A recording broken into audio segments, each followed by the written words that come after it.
Minimum 1 কোটি voter আছে যারা জীবনে কোনোদিন নৌকা মার্কা ছাড়া অন্য কোনো মার্কায় ভোট দেয় নাই। এদের জন্য আপনি কি বিকল্প রাখছেন? বাংলাদেশের ইলেকশনে আসলে 12টা বাজে গেছে।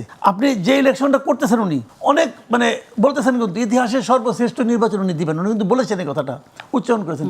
কি বুঝে বলছেন আমি জানি না, উনি ইতিহাসও বুঝেন কিনা জানি না, সর্বশ্রেষ্ঠ বুঝেন কিনা আমি জানি না।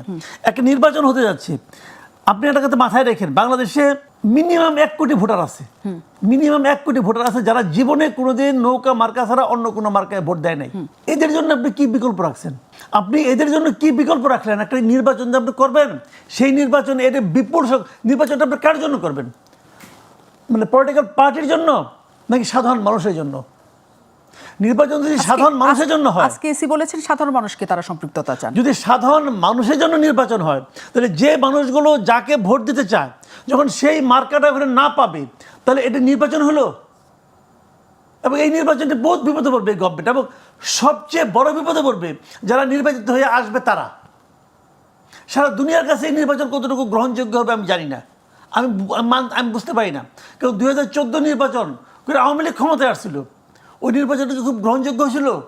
ওই নির্বাচনের কথা যখন তারা নিজেরা উচ্চারণ করতো, খুব কি আনন্দের সঙ্গে উচ্চারণ করতো।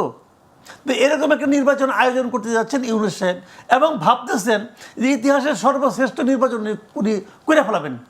কিন্তু কেন করবেন ভাই? কিন্তু এই যে প্রেক্ষিত এখন চলছে, তাতে আওয়ামী লীগকে নির্বাচনের জন্য অনুমতি দেওয়াও কি আসলে অন্যরা মানবে?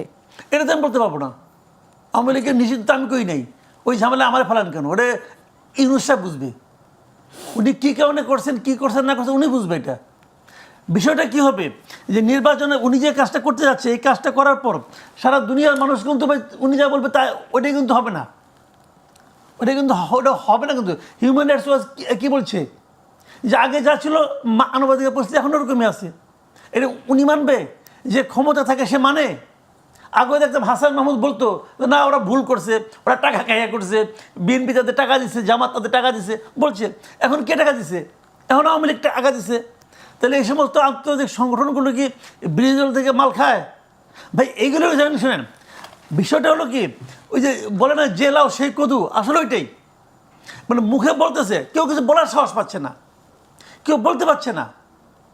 আপনি এমন একটা এনভায়রনমেন্ট আপনি ক্রিয়েট করছেন যে আওয়ামী লীগের লোক বলতে পারছে না যে আমি কোথায় ভোট দিব। Is it democracy?